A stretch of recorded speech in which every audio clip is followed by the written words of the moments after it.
Hey, what's up, guys? Welcome into Good Morning Lambeau. My name is Clayton. Let's get the lights going here. My goodness. I've been sitting here for an hour waiting for the showtime to get here, and I ain't even ready. Welcome into Good Morning Lambeau. My name is Clayton. You can check us out on Packernet.com. You can find me on Twitter at Packers_access. You can email us, PackersTotalAccess@gmail.com. You can text us 865-658-5824. I'm joined alongside Tim live in Green Bay here to have a little coffee, have a little diesel, and talk a little Packers, man. There's nothing like waking up with a little diesel in the cup and Green Bay Packers on your. We got people already commenting about the coffee in there. Tim's got the jet black coffee over there, that tar. I know, no creamer, no nothing. That's right. I DoorDashed a little Starbucks this morning, so I got about 73 ounces of iced coffee here with probably 50% cream, to be honest with you. But that's how we roll, man. That's how you get that double chin action like I got over here. You want some coffee with that sugar? Yeah, exactly. Look at Tim's physique and look at the head on this guy, and you can tell who's drinking the cream, right? It's just the way it is. But with that being said, chat's lit up. Absolutely love it. Man, so many of them I already want to mark here. I'm going to try to hit on a few of them. Let's see what Carly said, and then I got a few marked. Carly said, Clayton, have you ever heard of a head coach play calling both offense and defense? I haven't, Carly, but if there was anyone who ever did it, it was Curly Lambeau, because that dude was a control freak, right? And look at how many games he won, right? And it was a different era too. I'm assuming back then the quarterback actually called the play like they did, up till, gosh, what was it, Tim? It wasn't until like the 80s, I think. I was going to say probably mid 80s, early 80s. Yeah. I know Paul Brown basically invented the comms system. He invented a bunch of stuff. If you guys have never seen a Football Life Paul Brown, go watch it. It's absolutely amazing. He actually had the first partnership patent for the first face mask, because his quarterback got his face broken. And he was like, you know what? People are going to keep continuing to punch my quarterback in the face. I'm going to put this pinky-sized railing around the helmet where they'll break their hand if they do it again. He also was the first person to have photographs sent down from the top of the stadium. He actually paid a kid, I can't remember how much money it was, to run the Polaroids down to him on the sidelines where guys were taking pictures. And then they created a zip line. And then later on, obviously, you get to the point where they had printers on the sideline and were able to print the pictures and all that. He created that. He had the first comm system in the helmet. So I would say, maybe he was one of the first coaches to call the plays in, right?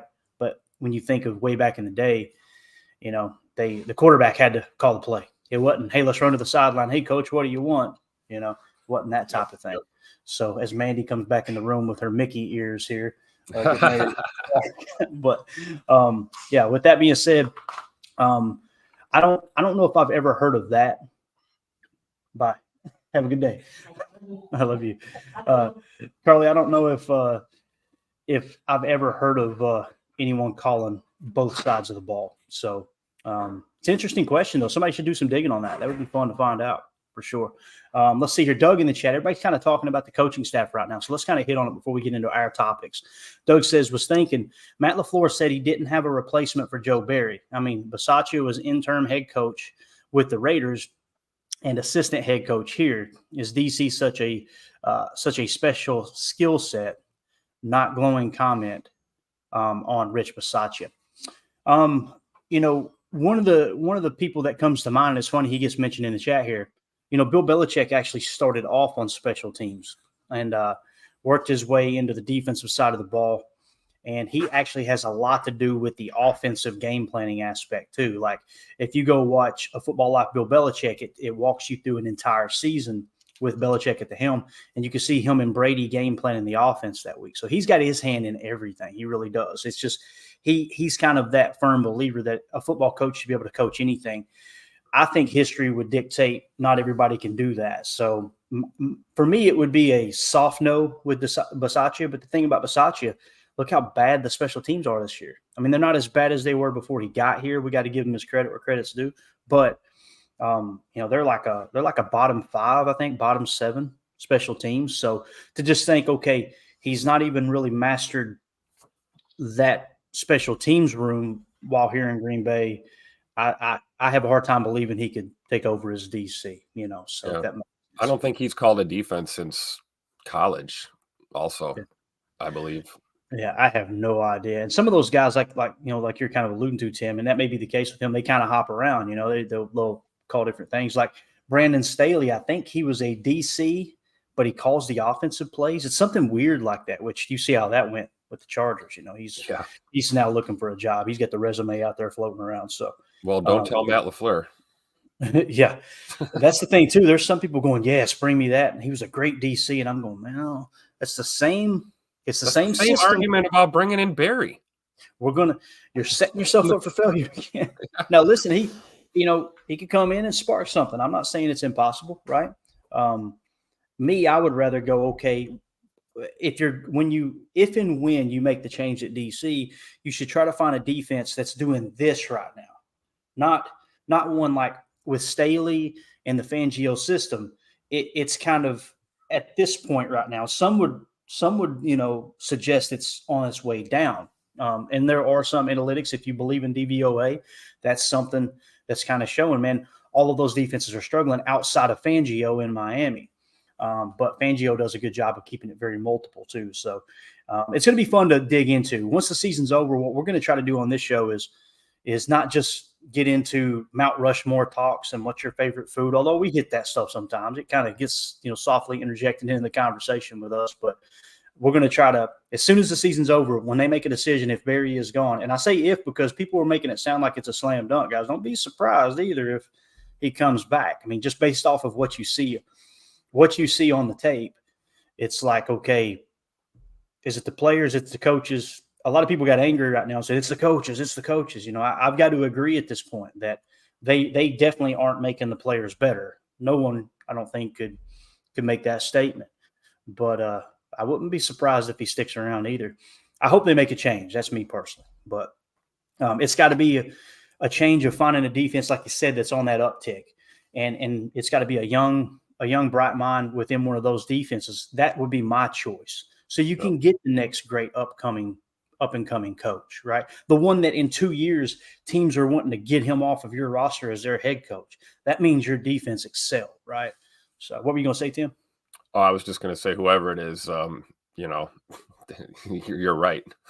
Got about a year or two tops before you're going to get run out of town by the fans, or everyone's going to be really happy with you. We'll see. I don't know, man. It makes me nervous. But one thing that doesn't is, we say a lot about Matt LaFleur. The one thing that is constant with him is he is a master at preparation and research and due diligence. And I do believe that any decision that's made, I mean, the moving on from Joe Barry decision could come, as soon as the end of the year. It could come in the off season before the draft. I don't know. But as far as the new hire or the replacement, I fully anticipate Coach LaFleur really doing his homework.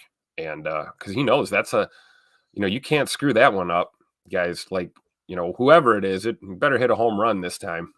A lot of pressure hiring a DC. And, again, it's also the fact, like we said, if you think only one head is going to roll here, you're sorely mistaken. I'd be looking for lots of movement in this coaching staff.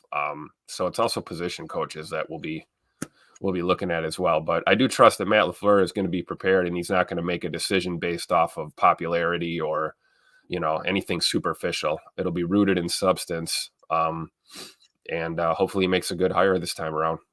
Yeah, and Nick McSwain in the chat said LaFleur should stay, in my opinion. I agree with that, Nick. The only problem is, Matt's got this offense on the uptrend, right, on the uptick. And that's the type of coach he is. He's a great play caller, in my opinion. I've disagreed with some of the run scheme here this year. You guys have heard me talk about that on Chalk Talk. I'm sure there's a reason why he's trying to go that route that I don't understand, that my little buffoon brain can't figure out. But, when it comes to the passing game, I thought he's coordinated a hell of a passing game this year. Like some of the stuff that he's put in place as far as route combinations, passing concepts, protection scheme, all those things is like, wow, he's in his bag here.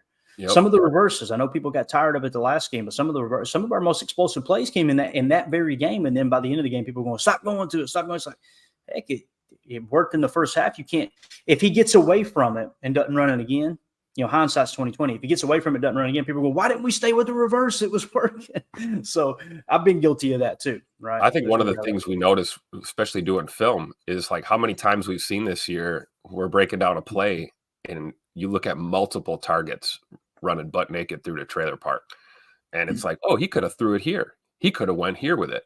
A lot of the times we talked about the ups and downs offensively early in the year was Jordan Love in his progressions and his reads and hanging onto the ball too long, not getting it out in rhythm. It was never an issue of guys getting open. It was never a scheme issue. It was a Jordan Love thing, kind of getting his legs under him in that pocket. And now we've seen this season progress. And it's like, yeah, the offense is trending upward. And you've got to, in my opinion, man, you want to win a Super Bowl, you got to have a top 5 offense. You got to have a top 10 defense in this league. You don't need the best defense in the league. You don't need the number 1 offense in the league, but you got to be in that ballpark. And I think that the defense is clearly the missing link. As far as special teams goes, I've said this for decades. Can we just get a special teams unit that's not a liability? Just don't be a liability. You don't have to be great. Just don't be bottom of the barrel liability. Oh my gosh, please don't cost us a game. So there's it's an uphill battle on those sides of the ball. But yeah, man, DC is going to be a huge hire. Whoever, you can't just terminate someone and think that itself is going to fix the problem, because you could go from bad to worse real quick if you're not careful. Absolutely. And in no way, shape, or form am I saying they should get rid of Bisaccia. Everything you just explained, Tim, outside of Keyshawn Nixon bobbling that punt and trying to pick it up, which in my opinion, you can't put that on Bisaccia. He's not coaching that in practice, guys. We've seen Keyshawn be overly aggressive trying to return kicks deep in the end zone when we know how the 25-yard line rule works now. You see some of these teams that are winning a lot of ball games, they're fair catching it at the 10, going, hey, look, let's just take it at the 25. That's a win. I'm not suggesting we should do that with Key. If he had returned 2 touchdowns this year, we wouldn't even be talking about it. But, it's I don't want to pile on someone because they're, quote unquote, having a bad year. But, if you see it, you got to say it. I don't see that being a Rich Bisaccia issue personally. And the kicking game is shored up. Guys, you got a first-year holder, right, to the best of my knowledge, a first-year holder, and a rookie kicker. A rookie kicker that some people have piled on because he missed 1 of 4 field goals in a game. He's, like we pointed out the other day, his field goal percentage is top 10, or I think it was 11th. Like, if we all agree that as a rookie, he's only going to get better moving forward, he's going to get more comfortable, he's going to continue to improve the accuracy, then what do we expect? Are we expecting a top 5 of a rookie kicker? We've got to be realistic in that regard. And I say we, meaning me. I've got to get better at that. Doug in the chat said, Clayton, you always said these defensive schemes are so cyclical. It's so true, Doug. You're seeing it right now. The Fangio system was the darling of the system 3 years ago, right? And I felt like last year, in 2021, Joe Barry comes in, right? Or whatever his first year was, 2021. And we loved him. It was a big improvement from Mike Pettin. And you guys know, I don't look at DVOA. There's so much more to the game than just DVOA, right? Because you could take DVOA 1 week and it's, wow, man, they haven't played anybody. And then by the end of the year, who they played earlier in the year is having an excellent year now. And it's like, okay, at the time we put a lot of stock in that offense was horrible that we played against. Now they've improved in their, top 15, top 10. And at the time we had this misconception of they're horrible, therefore the defense is horrible. That's the thing I don't like about it. I'm sure it's got its place just like any other statistic, but at the end of the day, I'm looking at situational football. How do we handle red zone defense? Red zone defense is probably the most important defensive stat there is, in my opinion. It seems like people put more stock in rushing defense than they do red zone defense. And that's where I'm like, at the end of the day, guys, the point is to have more points than the other team. That's why I put a lot of stock in points per play, because it removes a lot of the noise. But, it's very cyclical. So what you got to do, Doug, is you don't want to find that defense that has been at its peak for 2 years and it's waiting to crash, right? Or else you're going to be right back in the same situation where you're going, okay, people are going, is it scheme, is it players? I think it's both. I don't think it's as much scheme as it is not being able to coach the players up to their, top level, and the players underperforming in certain situations, like the one play we broke down yesterday, and just going, okay, look, that's that. Who in the world as a player would think, okay, let me sit in the middle of the field where there's not a player within 8 yards of me. I'll stay right here. You don't show me a clip of Ray Lewis doing that. Show me a clip of Brian Urlacher doing that. You know what I mean? Show me a clip of Ed Reed at safety doing that, unless he's playing, a deep quarter or a deep third. It just doesn't exist. So let's see what else we got here real quick. Derek K in the chat said just being on Bill and give him the keys. Talking about Bill Belichick, I would imagine. Here's the problem with that, Derek. Listen, you guys know I'm a huge Bill Belichick fan. Love the history of the game. Love his appreciation for the game. I went crazy when he was on College Game Day the other day, putting on the old Navy helmet, Tim. It barely fit on the head. Looked like me trying to put a helmet on. I love everything about Bill Belichick. But if you see it, you got to say it, right? These last few years have been bad. And here's the thing about Bill. Wherever Bill goes, he wants the keys, like you said. General manager, full control of the organization. Now, look at the last 3 years at what New England's done. Guys, people say, well, Bill's doing the best he can. It's a bad roster. Typically, those people don't understand. Bill built the roster. So, and again, I'm not trying to pile on, but 73 years old, like, are you going to get him for 2 years? And now you get him to implement everything into the organization. And now he's gone and you lose that magic Bill factor, right? And whoever takes over for him, I imagine wherever he's going to go, Steven's going to go with him. That's his son. Mm-hmm. So Steven will probably most likely be kind of the predecessor, right? The person who's going to step right in after Bill. So I don't know if predecessor is the right word. In my education, I'm guarantee you it isn't. But anyway, that's kind of how the whole Bill thing shakes out. He'll get a job. If he wants to coach, he'll get a job and he'll get full control of an organization. There's no doubt about it. I kind of lean toward, I think it's New York. I think the New York Giants. Could be Carolina, that's on the East Coast too, because he's going to want to stay on the East Coast, I would imagine. But it would be really tempting if they threw the book at him out in LA with the Chargers, with Justin Herbert being a great young quarterback. A lot of pieces are already in place there. You just need a coach that's not like Staley, which Staley situationally, guys, it was a train wreck. He was so aggressive going for it on fourth down his entire tenure. And all he would say is the analytics say it, the analytics say it. In the meantime, other great coaches are just kicking field goals and winning ball games by 2 points, So, yep. Hark, what a concept. Let's see here. Green and Go Draft Report says Jesse Minter, Michigan, D.C. Take a look at his resume. Got it, man. I'll put it on the list for sure. Nick McSwain, LaFleur wanted Leonard. They offered him the job. Barry was sloppy seconds.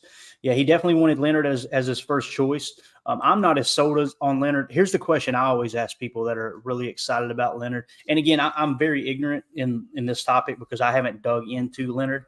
But I always ask him if he hadn't coached in Wisconsin. I think he played in Wisconsin too. If he had no Wisconsin ties, would he still be your top pick? You get some crickets there, right? So it kind of is what it is there. And I get it. You guys see how excited I get when they draft somebody from Kentucky, right? When they drafted Randall Cobb, I was at Joe's Crab Shack in Louisville, Kentucky, dancing on the table like a moron. I was like, we got Cobby. Let's go. I was so excited, man. I was like, man, we got an emergency quarterback too. Like Cobb could play quarterback. People don't know this. He was an excellent quarterback too. I think he's one of, if not the only players in Kentucky history to score a punt return touchdown, a kick return touchdown, a rushing touchdown, a receiving touchdown, and throw a touchdown. He was just unbelievable. He was a Swiss Army knife. So I get it why people like Leonard. I got you. But you got to ask yourself that. If he had coached at, Valdosta State, or not even Valdosta, if he had coached at USC, would you be as excited about him? You know what I mean? I think the majority of the people, if they were answering honestly, they'd probably go, nah, probably not. But it is a good story, and he may end up here. He was the top pick. There's a good chance that you didn't get your top guy. You go back after him again. So Reef in the chat says, I feel like we don't know how to incorporate all our stars in the same game. We always have great individual effort by a player with help from the O-line, only one game at a time. I think complementary football is very important. I think that's kind of what you're getting to there, Reef. I think it is a real thing for sure. So let's do this. Let's kind of get into what we were going to cover here in the show. Appreciate you guys hanging out in the chat. Hopefully y'all are having a great morning.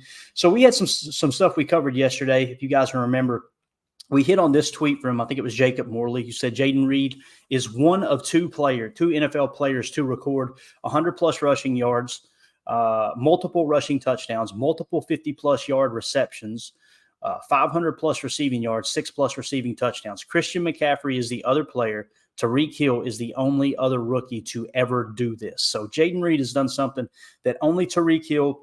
Some would argue, I'm of the opinion that Tariq Hill is the best wide receiver in the game right now.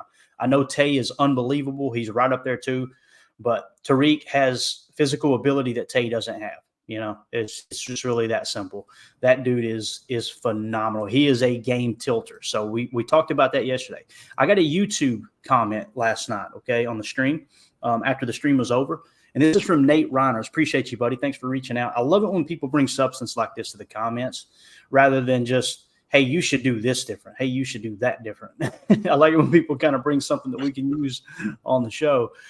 When you see how Reed, this is what Nate says, when you see how Reed has panned out, and he is the antithesis of a Packers pick, high RAS, right? With a RAS of only 6.6, kind of makes you question putting so much emphasis on RAS. Keep in mind, when he's saying RAS, anytime we mention RAS, he's talking about relative athletic score. The Packers, I'm about 90% sure the Packers don't look at RAS. But what he's referring to and what we refer to as RAS, they have their own way of gauging athletic scores, okay? So RAS is just something that I think it was Math Bomb on Twitter they created, which is a really, really cool tool. It basically compares size and measurables and, combine results, 40-yard dashes, cone drill, all that stuff, and basically compares it to every player since the 80s. And you kind of get a percentile of where they sit, right, at RAS. So it just shows you he was about 66% is essentially what 6.6 is of other players at wide receiver as far as size and physical ability. Okay, so that's what that is. Carl Brooks is another low RAS guy producing as well. Not saying RAS is useless. Thank you, Nate. Very well said. But if guys don't know what to do, it doesn't matter how athletic they are. Makes me question the Packers' emphasis on RAS. I get we're looking for the next Randy Moss, but what about Wes Welker? RAS of 3. Steve Smith, RAS of 7. Eric Armstead, RAS of 5. Zadarius Smith, RAS of 4. DeAndre Hopkins, RAS of 5. Stephon Diggs, RAS of 5.6. Not saying Van Ness and Gary aren't awesome, just food for thought. Exactly. And when we mention RAS, there's like a threshold that they refuse to go under. And again, they're using a different athletic score system, I guarantee it. But in the first round, they are heavy on you. I think it was something like, was it 8.3? I think was the RAS that they won't go under, Tim. So when you look at that and you look at some of the players you pass up on who go on to be great players, they're thinking first round pick, let's take the most athletic freak that we can find that meets our threshold, not just in RAS, but on the field performance too. And I think there's something to that, Nate. Thank you for taking the time to run those numbers down, man, because I think it's very, very important. So when you look at Reed and how he's performed, again, we just showed you a statistic there where the only other person to do it is Tariq Hill, right? And then you got he's such a Swiss Army knife. He's being compared now to kind of a Christian McCaffrey type at the running back position. We've seen he's kind of lined up in the backfield several times, where they're using orbit motion or whatever. But Tim, anything you want to hit on there before we get to the receiver room? I thought that was a really cool kind of way to segue into the wide receiver room and how they're performing. Yeah, no, this is great. And RAS isn't everything, but it's also not nothing. It's important to look at that. And yeah, man, we got us a gem, man, in Jayden Reed. The thing with relative athletic score, I always say it's relative. I mean, if you put too much emphasis on stuff like this, you can miss some gems in the draft. I mean, Brock Purdy comes to mind. Like anybody that's putting too much stock in some of these, statistics and analytics. It's like, man, this guy fell to the bottom barrel and is, balling out right now. So, it's all relative, but I don't think there's anything wrong with that approach. Like, hey, we want guys that have, good athletic ability. I mean, we are playing a grown man's sport here. You need to be athletic. But, that can't be I don't think you can ever focus on one thing too much when you're trying to evaluate talent. I think you need to weigh all of these things together and make the best decision you can. And I think Goody has, for the most part, done that for us. You hit on some, you miss on some. We have first rounders that, kind of underwhelm, but then we get third or fourth or fifth rounders that turn out to be studs. So that's just what drafting is sometimes, you know? Right. No, I agree, man. I completely agree. So as we dive into the wide receiver room, something else we're going to do throughout this episode too, guys, is we're going to go through and look at the tier 1 positions and the tier 2 positions from a PFF standpoint and try to say, okay, who do we feel like we hit on? We've got that shored up, and where do we need to get better? Okay, we do this going into every offseason. Unfortunately, a couple of those positions that we identified last year didn't get addressed, and it is one of the biggest reasons, two of the biggest reasons that the team is still where we're at, where we were last year. I mean, you guys understand we're right about where we were last year, right? Minus a 4-time MVP, you see take a slight step back with Jordan kind of struggling early, getting his feet under him. But let's do this. Let's see what Larry McCarron had to say about Tay Wicks. This video came from Packers Daily. You can find it on Packers.com for free, their YouTube channel for free, and on Twitter for free on the Packers Twitter account. Make sure you go give it a like, share it, all that good stuff. Let's show them some love. But here's Larry the Rock McCarron talking about Tay Wicks and some other players on the team. Here's the snap. Love quick throw. Side threads the needle. Dontavian Wicks has it. Breaking tackle. 45-50. Into Tampa Bay territory. In the second half Sunday, Dontavian Wicks came out swinging, reeling in a career-high 6 grabs for 97 yards. Fires right side. Got his man. Between the numbers. It's Wicks again. Wicks now leads the Packers in 20-plus yard receptions with 10, and he's catching the attention of his quarterback. He did what he's been doing all season. He's going out there and he's making plays. He's getting in the right spot. And then, obviously, when the ball gets in his hands, he's making plays after the catch. So he had a big game tonight. Over the middle. He's got Wicks. He's a great player and something we got to just continue to build on going forward. But I think he's just getting better every week. He's a tough player, man. He plays through injuries and, he just does a great job of creating separation. Yet, just his mentality, I love the way he plays, and he has my respect. Dontavian Wicks breaks a tackle, 10 to the 5, end zone, touchdown! Fellow rookie Jaden Reed is also receiving praise. The second-round receiver has a team-leading 54 receptions, ranking second all-time for rookie wideouts in franchise history. Got his man Jaden Reed, touchdown! Right corner of the end zone! We've seen it as a team, when guys, playing for one another, playing good, with good effort, details to your assignment and things like that. We can't be a playoff team. We got to go out there each week and put it together and just know that nothing is going to be given to us and people are going to give us their best game. The one thing about the team is no one's quitting. Guys are finding ways to continue to battle. Hit and sack! They came in waves! All about how we bounce back now at this point and respond going forward. Got 3 games left, so just got to get back to the win column. There you go. And that was obviously Mike Spofford. I thought Larry was in that video. Maybe he kicked it off. I can't remember. I watched so many videos this morning. But Mike Spofford's an awesome follow on Twitter, man. He's an amazing guy. Very humble. I got to meet him a couple times at Lambeau. Just a stand-up dude. They do great work over there. With Tay Wicks, it's hard not to get excited. We were just talking about Jaden Reed and how he's doing things that only Tyreek Hill has done, right, as a rookie. And he's only going to get better. I think we would all agree with that. There may be a little bit of a sophomore slump, but for the most part, players like that, I don't remember Tyreek Hill having a sophomore slump. I remember him dropping in the draft for personal issues, obviously, and rightfully so. You've seen him kind of surface at the NFL level too. Not to dog on anyone, but the facts are the facts. But you've seen him just continue to excel. When you've got a player like that, they typically only get better, right? So definitely something to keep an eye on there. Let's look at the wide receiver room since we're on the topic, and then we'll move to our tier 1. Understand this isn't a tier 1 or a tier 2 position of importance, in my opinion. I'm not saying it's not important.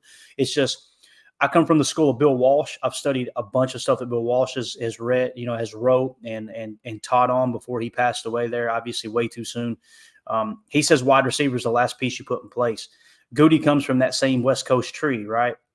What have we done? How many times have we drafted a first-round wide receivers? Doesn't happen, right? Yep. Because he comes from that same thought process of it's the last piece you put in place. But, man, they've gotten good at hitting on these wide receivers outside of the first round. There's no two ways about it. Dontavian Wicks. Remember the stats we just showed you about Jaden Reed? Yep. Dontavian Wicks is the highest-graded receiver on this roster. And I'm not surprised, guys. We talked about it all year long. I talked about Greg Cosell ranting and raving over him. We've talked about when he's on the field with limited snaps, he's just performing. He looks like a pro. He knows where every player is on the field. You don't see him get blindsided. You see him making hands catches. You see him being able to leap to make catches. You see his route running ability is just, I mean, absolutely epic.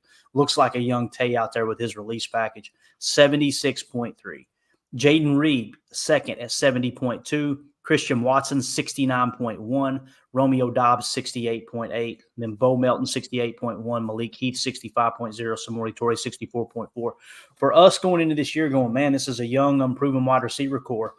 Tim, they have performed really well, in my opinion. They're continuing to progress. You know, the last time we seen Christian Watson healthy, he had two of his best games of his career, right? Romeo Dobbs is just kind of steady Eddie. You know, you'd like to see him being the veteran in the room. I know it's funny saying that with it just being his second year, I believe it is.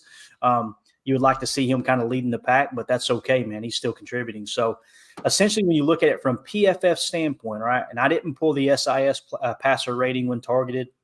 I just struck to strictly PFF. When you look at the PFF grades here, Dontavian Wicks, 28th best wide receiver in the league. That is starting caliber. Jaden Reed, 48th best wide receiver in the league. That is number 2 caliber. Christian Watson, 52nd, number 2 caliber. Romeo Dobbs, 53rd, number 2 caliber compared across the league. So essentially what you've got is, if you were to just say PFF is the tell-all end-all, which you guys know we don't believe that. We just think it's another great tool. You've got a number 1 receiver in Dontavian Wicks and 3 number 2 receivers.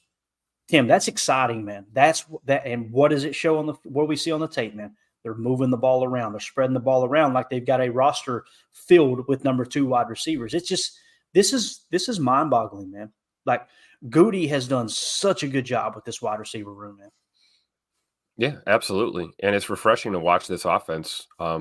This is not a dig at anyone, but let's be real. It's great when you're in a situation where you don't have to force the ball to Devontae Adams.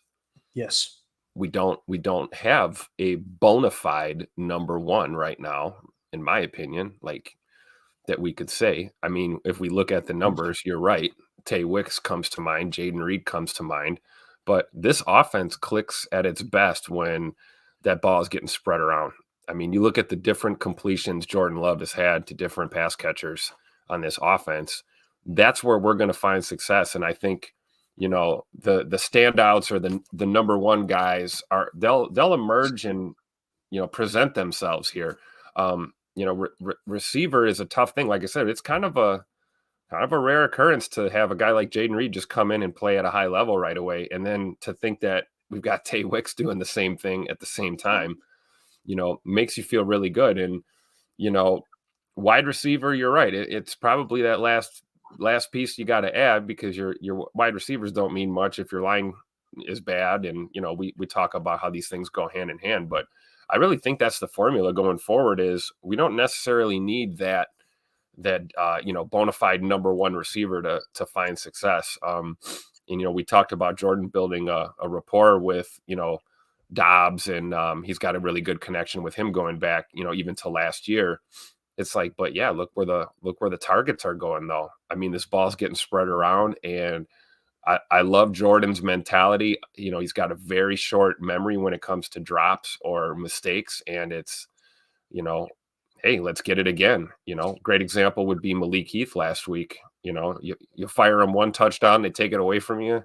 You know, you didn't hang on to it all the way or whatever, got popped out of there, and then bam, we go right back to him on yet another play that we had multiple targets. We had Jaden Reed running wide open on that play too.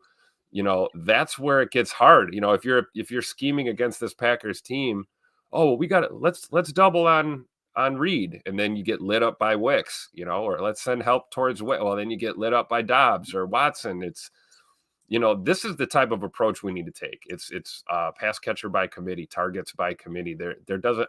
This is just my opinion. I don't think we need a bona fide number 1. At least we don't need to go look for that guy. You know? Right. Now, for some stupid reason, Marvin Harrison Jr. falls in the draft. We might be having a different conversation. But of course, that would involve probably dealing one or two of these guys just to make that happen. But I don't think we need a bona fide guy. At least we don't need to search for one. I think we've got a lot of talent, and I think Goody will continue to bring some of those middle to later round guys in to compete at camp as well. I mean, we didn't even look at the bottom of that list. You know, Bo Melton has contributed here a little bit as of late, has been getting peppered in. And he was a bubble guy for a while during camp that we weren't so sure if there was even a spot for him. Right. And he battled through preseason injury to make this football team, at least the practice squad. And it's just cool to see number 80 out there, contributing here. So a lot to be excited about with this wide receiver room for sure. Oh, yeah, definitely. Carly Ray in the chat says, Andy Herman says you don't draft for need, you draft for value, taking the highest player available to have more capital for trades. People scoff at that, Carly. They laugh and go, oh, yeah, they say they draft best player available and they don't draft by need, but they draft by need. The board is set up by need. There's no two ways about it. But you have premier positions, which we'll talk about in a second. Obviously, on the offensive side of the ball, I feel like those positions are quarterback and left tackle. On the defensive side of the ball, it's edge and interior defensive line, that 3-tech type, not a TJ Slayton nose tackle. We're not talking about that. We're talking about someone who can stop the run and the pass, get penetration there between the guards, that type of thing, and also playing a 4-eye and create isolation for a wide nines, that type of player. Just a field tilter, right? That where when they step on the field, the odds tilt in your favor a bit, right? So, yeah, I agree, though, about the whole draft. You don't draft for need. You don't just go out there and go, all right, guys, we need a safety. Hell or high water, we're taking the best safety in this draft. That's the goal. That's not how it plays out. And I think that's exactly what Andy's saying there for sure. We need to get him back on the show, too. I need to reach out to him.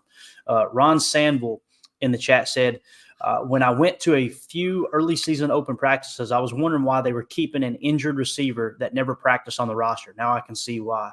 They always know, don't they, Ron? We think we know, but we don't know. But there's a reason they're getting paid the big bucks, man. They seen something. I'm assuming you're talking about Tay. They seen something in Tay Wicks where they were like, man, this kid's different. And it's exactly, I say it all the time, Greg Cosell, this kid gets it. That's all he said over and over and over. So appreciate you guys in the chat for sure. All right, before we move on to the next segment, just want to give a quick shout out to BetUS, the official sports book of Packers Total Access Live. Appreciate them jumping on board with us. They got an awesome interface. If you guys like to put a little action on the game, whether it's the money line, whether it's the spread, whether it's prop bets, I would really, really recommend you use BetUS. As a matter of fact, if you click on this YouTube link in the description, you'll see a link. If you click on that link and register for free as a customer of theirs, it will actually put us in better standing with BetUS and show, hey, man, people actually listen to this show. So if you want to find a way to support the channel without spending a dime, that's one way you can do it, is by registering with BetUS. And then if you do decide to put some action on the game, I recommend you use them. As we look ahead real quick, the way the line sits right now, PFF has the line at 4.5. Last I checked on BetUS, I need to pull it for the afternoon or for the evening show tonight. I believe it was at 5 points on BetUS, but PFF at the time had it at 4.5 points there for the game against Carolina. The Packers are 4.5-point favorites. Just something to keep an eye on there. Again, appreciate BetUS jumping on board. They're America's favorite sports book, celebrating their 30th year in business, and really, really excited to partner with them. All right, let's move on to some of these top-tier positions here, Tim.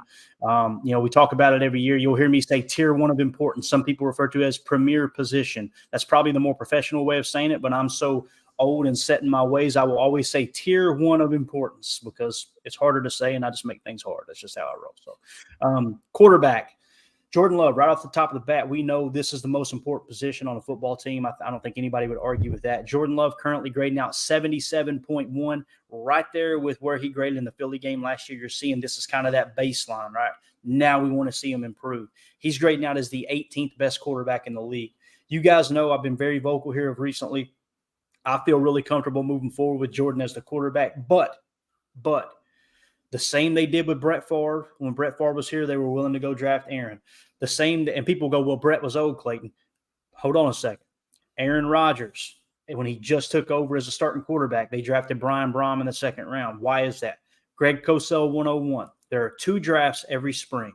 There's an NFL draft for all the positions, and then there's a separate quarterback draft. And what he means by that is quarterbacks are always considered more valuable than every other position. What we've noticed, and when you look at how the draft board falls, to me, it seems as if the quarterbacks are taken 1 tier higher than the current tier. Meaning, when you break down your draft board, I need to use 33rd Team's draft board sometime to show you guys how a draft board's actually broke down, not how us knucklehead media members do it. I say media. I'm definitely not a media member, but all the podcasters, how we break it down, they do it by a score system, a point system, right? Of like I can't remember the exact number. It's like an 8.0 is a perfect prospect, right? And then it goes down to like a 7.6, and then it'll go down to like a 7.0, and then a 6.5. And each of those categories, they've got it broke down to, they believe, and this is all projection, no guarantees, obviously. It's a crapshoot. Everything's a crapshoot with the NFL draft. But it's this top one is a future Hall of Famer. That's the type of grade they have on it, okay? The next one is maybe an elite grade. The next one is a very good starter. The next one is starting caliber. The next one is backup caliber. The next one is, a third stringer. And that's kind of how they break it down on the draft board. So with that being said, let's say the tiers go from 8 to a 7.6. If a quarterback falls in the 7.6, they consider him an 8 because his value is equal to one tier higher than his current tier, if that makes sense. Hopefully I explained that well enough. That's how important it is. I say all that because when we go in April, and let's say the Packers are drafted somewhere anywhere from, let's say it's, somewhere from 10th to 15th, and they have a quarterback. I know people don't want to hear this, and you guys know I'm on board with Jordan. If they have a quarterback that drops to them or gets within range like Jordan did, where they can trade up and get him, and he has an equal grade to Jordan as Jordan had coming out in the draft, or, I say worse because, man, there's going to be a lot of people upset about this, that you drafted a guy upset Aaron Rodgers, and then you go ahead and draft another quarterback. He doesn't even end up being the quarterback of the future. That would be I would have no problem with it. I want a better football team, whether that's Jordan Love at quarterback or another one, right? But there's going to be fans that are upset, and they're going to hang that over Goody's head. There's no two ways about it. But if you have one fall, they're going to go get him. It's going to happen because it's that important of a position. I know the Sean Clifford fans are sitting there going right now, how dare you not give Sean Clifford a chance? But, Tim, what do you think? You feel like this is a fair grade on Jordan Love here, man, sitting 18th in the league? You feel like that's on par? Absolutely. And, next year he'll be top 10. That's how I feel. He's going to continue to improve. As far as this quarterback room, I like this quarterback room. If I had it my way, we'd roll with this quarterback room next year. But I'm not naive, and you're right, Clayton. If there's a QB on the board, especially someone that we've taken a look at, or we've scouted and probably didn't think we were going to have a shot at. Goody's known for that. He will make a move, and I'll take it. As long as you cover our other bases, don't come out of this draft with another quarterback, but we haven't drafted safety or offensive line or something to address these other issues. But yeah, it's like one of those things. Sometimes it's best available. Sometimes you've got an approach on draft day, and the guy that you're looking at with your pick in the first round is off the board, and then now you got to scramble, and now all of a sudden, before you know it, you're on the clock, and now you got to make a decision. So. These are there's contingency plans for the contingency plan with a backup plan for the contingency plan. That's just I can assume that being in that war room on draft day is just it's got to be crazy. But I like our quarterback room. I think the excitement about Sean Clifford is not unwarranted. The kid, there's something with that kid for sure. But I don't think we need to get too high on any of these backups. But I mean, Jay Love, Sean Clifford, and Mr. Magoo. I mean, all three of these guys can spin the ball. I saw it with my own eyes last year. So like I said, I'm comfortable with that. If that was our quarterback room this time next year, I'd be okay with that. But only time will tell. Yeah, I agree with that. So let's move on to tackle. This is another tier 1 position of importance, right? There's 2 top tiers. Quarterback is most important, but tackle is right there with it, meaning protecting the blind side of the quarterback. I have tried to go away from that opinion multiple times, and people that I trust, offensive line coaches, both at high school and college level, former offensive linemen in the NFL, they all say, no, Clayton, left tackle is hands down most important for a right-handed quarterback, or right tackle for a left-handed quarterback. It's that important. So I keep wanting to put center up there with it. That's why it's still on tier 2. But I keep getting talked off that ledge, and rightfully so, by people who know way more about the game than I do. But when we look at our tackle room, at the very top, you've got Zach Tom, 79.5, David Bakhtiari, 78.3, Rasheed Walker, 69.5, Yosh Nijman, 62.8, and then Royce Newman listed at tackle here when you break down just some of the stats that I guess they consider him a tackle in a pinch. 46.3. So when you look at those grades there, okay, people are going, but Clayton, Zach Tom plays right tackle. Right now he does, yes. Who's to say, though, going into a full off season that they don't go, all right, guys, if David Bakhtiari isn't here, let's move Zach Tom to left tackle. That could happen. Do I want it to happen? Absolutely not, because you're starting to see Rashid get better at playing tackle. Keep in mind, too, when you look at their ranking here, there's only 2 that's showing a ranking because of the amount of snaps. Zach Tom grades out as the 10th highest tackle. Rasheed Walker is the 33rd. You need to divide that by 2, in my opinion. That's how I look at that, because there's 2 starting tackles, okay? So if you divided that by 2, or you say, okay, out of 64, where do they fall? You've basically got 2 tackles that are starting caliber. Not just starting caliber. Rasheed Walker is borderline number 1 tackle, meaning the best tackle on an NFL team, okay? Because there can only be 32, right, as far as, the teams go. So I would say, here's how I feel about it. Immediately, David Bakhtiari, you think the salary cap, right? He's due, I think his cap hit next year is $40 million. No one, I don't think I've heard one single person say David Bakhtiari will be back on the roster at a $40 million cap hit, right? If you cut him loose, you're freeing up roughly $20 million. People immediately go, man, that sounds good to have an extra $20 million to spend. It does, absolutely. What if Rasheed Walker hits a slump next year and he's grading out in the 50s, and we need the most important position at tackle? It's not out of the realm of possibility that the Packers will go out and draft a left tackle in the first round, guys. If it's, again, you break it down by tier of importance, right? So we're kind of setting the stage based off of really what Carly said about Andy Herman's comment there too, right? You're drafting by the best player available, but they put a premier on those tier 1 positions of importance, right? You've seen it with edge defender again with them taking Lucas Van Ness. That's tier 1 on the defensive side. So when it comes to the tackles, what I would like to see happen, I don't know if it will, because it's not how Goody operates. But Bach and this whole injury thing has just been absolutely horrible, right? If I was Goody, this is what I would want Goody to do. Go to David Bakhtiari and go, David, what do you want, man? Do you want to finish your career here? Okay, you do. Got it. All right. If the answer is yes, we got to get that cap number down. We're going to have – what if we threw you a little bit more guaranteed money, and we took the overall value of the contract down, and we still make you the highest paid tackle in the game, which would be somewhere around $32, $33 million cap hit, right? It's exactly what they did with Aaron Jones last year. Aaron took a pay cut. Technically he did, yes, but he was still one of the highest cap hits at the running back position. So you meet in the middle that way. If you go to David and he says, no, I don't want to do that, hey, I completely understand. You have the right to every dime you can get. Where would you like to be traded? What are your top 3 choices, right? I would like to see David back and let Rasheed take a step back and learn behind David one more year if David Bakhtiari can continue to play at the level he did there in Chicago, 78.3, if the knee is healthy. And I understand it's not that cut and dry. That's how I would approach that. You've got your tier 1 position of importance sealed up at left tackle. You got his replacement learning behind one of the best to ever do it.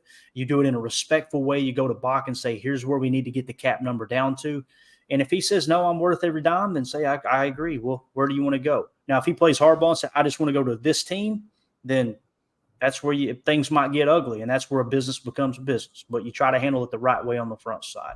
Anything you disagree with there, Tim? What do you think? His pass blocking grade, I see that, man. I know it was just one game, but 89.9. Bach still had it when he's on the field, dude. Oh, yeah, absolutely. The thing I see, and yeah, I agree with pretty much everything you're saying here. This is one of those times we totally see eye to eye. I look at these tackles, and it just, Newman. Hello, Newman. Talk about we need to make a move, man. I think we need to free up some space, and maybe look to the draft, maybe look at free agency. I don't know. And a lot of this is going to hinge on Bakhtiari. Of course, in case of fire, break glass, emergency plan is Zach Tom can move to left tackle, because Zach Tom is probably the one guy on this team that could play any position on the offensive line if we asked him to. How valuable is that, dude? Yeah. So, this guy is like the offensive lineman. But, he seems comfortable on the right side, and he looks, flawless at times on the right side. And Rasheed, for a 7th round pick, is coming together. So I'd like to shake it up a little, but not too much. Right. Big Caleb Jones comes to mind too. That's a guy that I've been rooting for these past couple of years to really kind of make the strides. But, he's dealt with some little injury issues and stuff too throughout camp and through the season and just hasn't really seen the field. But I think there's some talent there. Kadeem Telford, there's young players that we can continue to develop. But bottom line, if it's not Bakhtiari or, it's not going to be Rashid, then we've got to come up with a plan here. And it can't be continuing to keep, guys like Royce Newman on the roster and taking up space, Yeah. I don't know his contract situation. This may be his last year. This may be a contract year. I don't have that information in front of me right now. That could be the case for Royce, but I agree. He's, Bill Parcells had an old quote, when someone shows you who they are, believe them, and it's not the dog on him. It just is what it is. It hasn't panned out. He may go somewhere else and fit a scheme and play great. Who knows? Yeah, we've seen that happen before. Zach, so when you look at the left tackle position here, Omer says Bach will take a pay cut, but even so, I'm not sure the Packers will accommodate him. I agree with that, Omer. I could see that being the case, man. Goody he removes all emotion, which you've got to do as a good GM. I've been critical of him for that very reason, because you can see it can upset the cart, right? I mean, we're seeing on the defensive side of the ball right now with all the culture issues. But yeah, I definitely see that playing out like that too. Badger Trio said, I could see us go O-line first pick. Totally could see that, Badger Trio. Them going tackle. People will probably lose their mind, but again, it just it makes sense. It really does that they would potentially do that. It makes sense when you're following, when you're making an effort to understand this. If you're right. If you're not, I mean, people were irate that we picked LVN. Like, right. I just don't understand it. I was excited about that pick personally, and I think he's got a bright future ahead of him. So, the same thing can apply here on the O-line. You never know. Yeah. LVM was the one that we were kind of on several weeks before the draft. Like, that was the name that kept popping up. What I do when we getting closer to the draft is I do multiple mock drafts, and then I keep track of this scenario unfolding this way, this scenario unfolding that way, and then which player got picked the most. LVN was second highest with the first round pick with those multiple mocks I did. So it was like, as soon as he was available during the draft, it was like, yeah, this looks like LVN right here. And sure enough, it was. And I think he's going to be a great player. I do. I think he's going to really play well. Let's get into edge. That's a tier 1 position of importance on defense. Rashawn Gary, 81.2, had a couple bad weeks here, but we know Rashawn Gary is Rashawn Gary. He's the 17th highest graded edge defender. Keep in mind, you've got 2 starting edge defenders on every defense, so the top 64 is technically starting caliber. If you go top 32, you see he's 17th. Solid, another solid, and this is coming right off the knee injury. He's just one of those guys that when you look at everything, his run defense has improved, 73.1. His pass rush, 78.8. His pass rush has dipped a bit this year, which has caused his grade to go down a little bit. People are going 81.2 and it's down. That's how good Rashawn is. So this could technically be referred to as a down year for Rashawn Gary, and that is really exciting. Preston Smith, opposite of him, still under contract next year, 70.1. Pretty solid. You spent the draft capital on Lucas Van Ness, 63.6. I've heard Jake Shavink talk about several times this year, you can't rule out another edge defender being taken.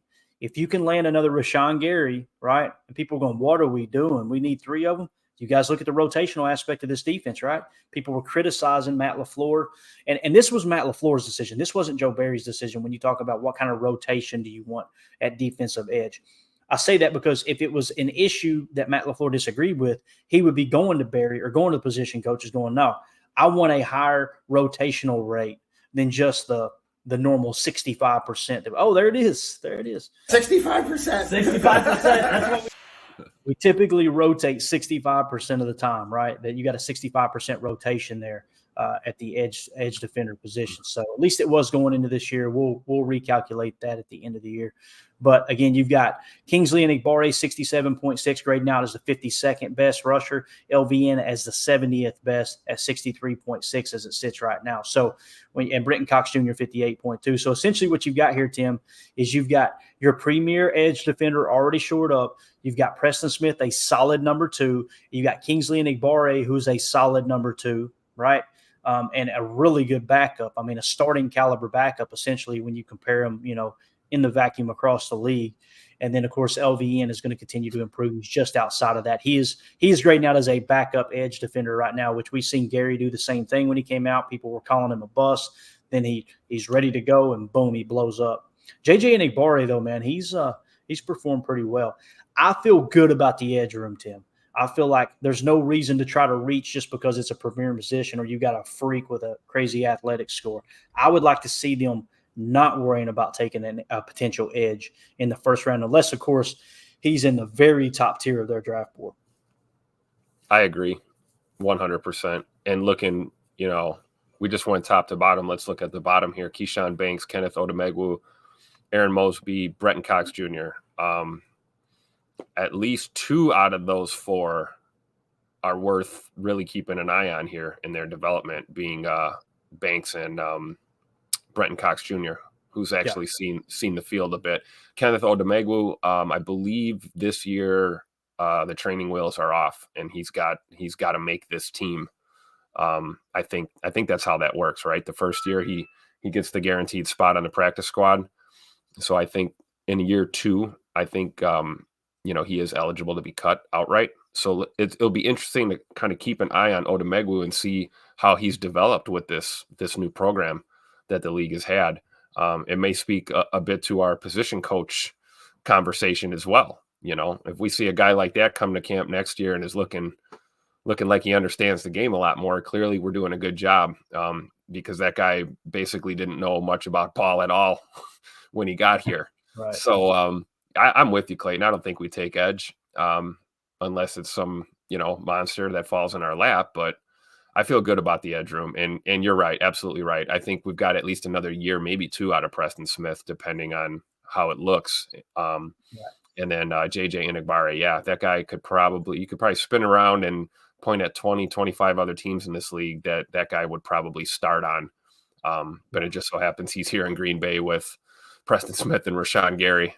So, and I'm with you too. The rotation needs to be there. Edge is, you got to have fresh legs. You've got to have guys that can come in and give, your big guys like Gary and Smith, a snap or 2 off here and there just to keep the legs fresh. So I feel good about the edge room. Absolutely. All right, let's move on to defensive line, and we'll wrap this big bear up. So D-line, I've got it as a tier 1 position of importance. It used to be tier 2, and edge was the lone tier 1. I've bumped it up because I've seen the great teams this year and how they all have that great interior defensive line.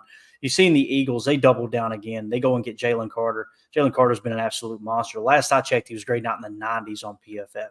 Now, I know he was out of Green Bay's range, but you could have been willing to trade up to the number 9 spot and take him, and you would have shored up that defensive line. You've taken swings. It's not that Goody hasn't tried, but we know we've talked about they're going after interior pass rushers. The big problem with that is, and if you want to know why the run defense is struggling so bad, I know people just like to, by default, blame Joe Barry.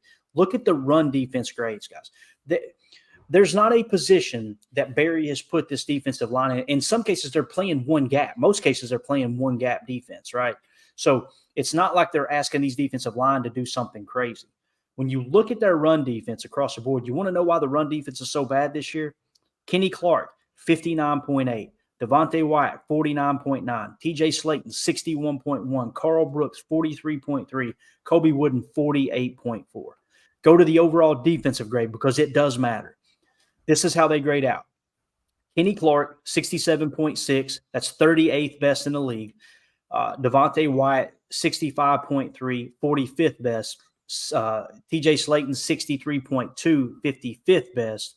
And then Carl Brooks, 61.2, 59th best. And you got Kobe Wooden, 54.3, 88th best. Now, this gets a little tricky. Some teams run a 4-3. And with a 4-3, these interior defensive line, there's only 2 interior defensive line on the field, right? We run a 34. So you've got 3 defensive line in your base package. So you can't take this like you do the edge defense room or the tackle position and go, okay, the top 64 are starting caliber. It's kind of a mix there. You probably put it somewhere in the 80 range because there are a lot of teams that run 34 defenses, although you're in the 34 package way less than you're in nickel because the majority of the time offenses are running 11 personnel, 3 wide receiver sets, which triggers the nickel defense when you're calling in personnel. So when you look at it from that standpoint, Tim, we're sitting here another year saying, I hate to say it, Kenny Clark's overpaid. You've got so much cap tied up in Kenny Clark, and he is a great pass rusher. There's no two ways about it. Devontae White has been more effective at pass rushing than Kenny Clark has. But those run defense grades, man, this is what we're talking about. When just another example of Dom Capers, fire Dom Capers, fire Mike Pettin, fire Joe Barry. You've got to put a little bit of the blame on how we're drafted. We're keying in on pass rush in the interior. And it's kind of like the whole RAS thing. Forget what the tape shows. Let's get the athletic freak. Forget what the run defense tape shows. Let's just go get the pass rushers. That's how you end up with such a bad run defense. I just want to point that out. It'd be different if it was 2 of these 5 players. All 5 players are playing absolute cheeks against the run. Your nose tackle, TJ Slayton, that you drafted primarily just to stop the run. That's why you got him. He's grading out as a 61.1. And where did we draft him at? Way down on, what was he, like a 5th round pick or something like that? I believe. I think so, yeah. Yeah, so he was later in the draft. I don't think he was in the top 3. I know he wasn't in the top 2. I don't think he was a 3rd round pick, or else we'd be talking about him being a 3rd round bust. But just a later pick there. So defensive line room, this is that position. I know we took a swing at Devontae Wyatt, right? I got you. I know Kenny Clark is a great pass rusher, but you've got to somehow, some way get an interior defensive line that's going to play 3 downs and stop the run as well as get to the quarterback, man. Yep, absolutely. I'm with you lockstep on this. And it's like you got to be a little bit more multifaceted, especially on a defense that, we're putting a concentrated effort. Our pass rush is coming from the edge. You're drafting and developing these elite level guys that you want to rush the passer. And it's like, we've got to have D-line that can get it done in the trenches. And, I will say this about Big TJ. Big TJ has shown flashes throughout this year. He's had some games better than others against the run. A couple of games where he was the only guy battling against the run. Right. So hopefully, there's a high ceiling there and he continues to improve. But yeah, I fully anticipate some kind of shakeup here on this D line. And maybe that's what it is. We just need to balance that out with some run stuffing guys. But I guess time will tell, but that's definitely a glaring hole in this defense is our run play at the line. Really, that's where it starts. We can talk about the linebackers and everything else after that, but you need your D line to get it done in the trenches. And against the run, it just hasn't been there. Yeah. So why did we do all that, guys? We looked at quarterback, tackle, edge, and defensive line. It's to kind of, as we get ready to enter the draft season, when the season winds down, right? And I know we're getting a little ahead of ourselves. That's okay. It's more about roster evaluation right now than it is draft talk. But you're identifying the needs going into the offseason. That's going to determine as a scouting staff. And that's what I wanted Packers Total Access to be from what is the organization looking at right now, rather than, hey, this player said this in the media. Let's have a big, drawn-out, dramatic conversation on that. We've done our share of that because people want it, okay? So we'll do it from time to time. I wanted it to be, where is the team's mindset right now, and how can we dig into some of the info and try to figure out, okay, what's the best opportunity, the best option moving forward? So quarterback, if you have one that grades out just as high or higher than Jordan Love did on his draft grade, you take it. Because worst-case scenario, you can trade him later, and you've got competition in the quarterback room at the most important position. I personally believe Jordan Love is the quarterback of the future, okay? But again, you had Aaron Rodgers on the roster, and you drafted in the 2nd round Brian Braun. If you have a quarterback with 1st round grade that drops to the 2nd, like a Jalen Hurts, they're probably going to take a swing at him. I'm okay with that because you've got to get better at the most important position. You've got to. Whether it's lighting a fire under Love, not that he needs it. That dude is playing as inspired as anyone, right? But just history dictates they're willing to take that to take a swing at a quarterback again. Tackle. If Bach comes back with a readjusted contract where you could say, and I didn't say this, if you made him the highest paid tackle as far as cap hit or in that ballpark, you can probably free up about $7 million. So the question is, do you want Bach back as your starting left tackle and free up $7 million, or do you want Bach traded or off of the roster and free up $20 million? That's essentially the pros and cons to that deal. That's your cost, your cost analysis if you want to look at it from a business standpoint, right? So tackle's definitely on the table. Edge, I don't see any reason to take one. We know it's a premier position. If you have someone who's just, let's say on your board, it's the best edge defender in the entire draft, and he falls to, let's say, 12th, wherever you're picking, 15th, wherever you're picking, and then, yeah, you got to take him, right? You're saying, okay, that's the best player available. It's exactly what Carly Ray was talking about with Andy Herman talking about, you got to draft by value, not need, right? And it is a tier 1 position of importance. And the reason it's important to kind of differentiate the different tiers, guys, you say you got to take the best player available. We know it's BS to a certain extent because let's be honest, you're not, if the best player available is a kicker, you're not taking him, right? If the best player available is a right guard, you're not taking him in the first round, right? Like, we know this, as bad as we need one. Right, exactly. Maybe that should be the way. I'm just saying, but that's what I mean by there's a little bit of BS in that approach and how the teams communicate that. But that's why you got to kind of break these positions down into premier positions, tiers of importance, that type of thing. So quarterback, possibility. Tackle, highly likely, seeing the situation with Bakhtiari, the knee. There's just so many factors that come into play there. Edge, I would shy away from unless the perfect prospect falls. Defensive line, I'm going to say it again, defensive line should be top priority. That's my opinion. You got to go get that dog in the middle. You got to have him because that's what's killing this run defense. If you march the same players out there next year, I feel very comfortable saying you march those same players out there and you change coordinator, you change schemes. Don't be surprised. Don't be surprised if the run defense continues to struggle because we have done everything this year, spinning safeties into the box. How many times you'll see me on Chalk Talk draw up an 8-man box just for them, one guy to get washed out of his gap and the guy scamper down the field for a 32-yard gain. It's happened all year long. And it's because of the players up front not being elite run defenders. The roster is built to rush the passer. So that's kind of how I see that. I would say defensive line is what I'm going to dig into the most as the team sits right now going into draft season. So, all right, with that being said, Tim, let's wrap this big bear up, man. Parting thoughts. Looking forward to being on tonight. And I believe you got a show coming up with Mr. Mike Wall today. Is that going to happen? Yeah. We got a special edition for you guys. It's going to be 12 Central, okay, here in 3 hours, I think. Is that right, Tim? It's going to be 1 o'clock my time. Yeah. So I keep forgetting what time zone I'm in. Down here in Florida now. We're still east. Okay, we're good.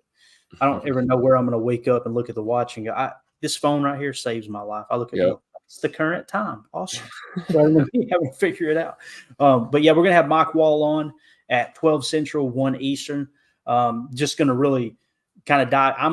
My goal is to sit back and go, Mike, last 2 games, dog dookie, right? The mic is yours. What is going on? What's wrong? What are you seeing on offense? What are you seeing on defense? He's been breaking the tape down extensively. And then how do you fix it? What happened? Why did it happen? What's the solution? That's what I'm going to try to get out of him. And he's liable to go, I don't feel like answering that, Clayton. And I'll go, okay, Mike, thanks for coming on the show. But we'll give it a shot, all right? So anyway, we're out of here, guys. Really appreciate the chat. You guys were absolutely awesome in here. I forgot to give a shout-out last night on the show. I had it marked and just completely overlooked it. I think it was CL was the name of the user, became a member of the YouTube member of the PTA Posse. If you guys are interested in being a YouTube member, you just go to our homepage on YouTube, click join, and you can become a member there. That'll enter you into contests we have moving forward, giving away autographed jerseys. We just mailed out, I think it was to Jeff, an autographed Dorsey Levens jersey, and we've got an autographed Robert Brooks jersey waiting to be sent out. I'm just going to give it another couple days for the winners to come forward. We got the second place winner. I think it was number 1 Packer fan, I believe. I shouldn't even say that if I don't know for sure. If it is, I don't mean to give you false hope. I've got it wrote down at home, and I can go back and watch the show to remind myself. But we'll get those sent out to you guys. Like I said, get those in your hands. But the next one we're going to be giving away, I haven't decided yet. What was it? We gave away a Dorsey Levens. We're giving away the Robert Brooks. It was a Mark Chimura, right? Is that what we said? Yeah, Chimura. Yep, that's the one. Chimura was the most recent one. Yeah. So I've got all that wrote down at home. I'll get that stuff out to you guys. So, yeah. But if you become a member of the PTA Posse, a YouTube member of our YouTube group, then that'll get you entered into those. It's just a way for us to give back. I've got a ton of autographed memorabilia, and really appreciate you guys supporting the stream. The support has been outstanding. I'm getting great feedback from BetUS. You guys have showed up in force. signing up with BetUS, and it just shows them, like I said at the beginning of the show, dang, this guy does have people listening. That's kind of cool. So it's cool to kind of see that partnership come to fruition. Anytime you've got a sponsor that says, look, I don't know how long this will last, but this is exactly what they said. He said, I don't know how long it'll last, but we would hope that if you get a better offer, you would come to us before you decide to take that offer. So that's a good sign. That's really cool. It just shows the channel's growing. And it's a testament to you guys, man. The chat drives this show. We try to hit on as much as we can, as we go live. But I also get emails of people saying, man, you're not breaking down anything of substance. So the show used to be all that. We got to find that happy medium, because you guys in the live chat are the ones that are really supporting this thing. Those and the people on the pod making us a part of your day. So with that being said, guys, we're out of here. This has been Good Morning Lambeau. We will see you at 12 Central, 1 Eastern with former Green Bay Packer Mike Wall to explain to us how we've been wrong all week long and complaining about this team. And that's the goal. So y'all have a great day. We'll see you then. As always, let's go out and be the change we want to see in the world, and go Pack Go.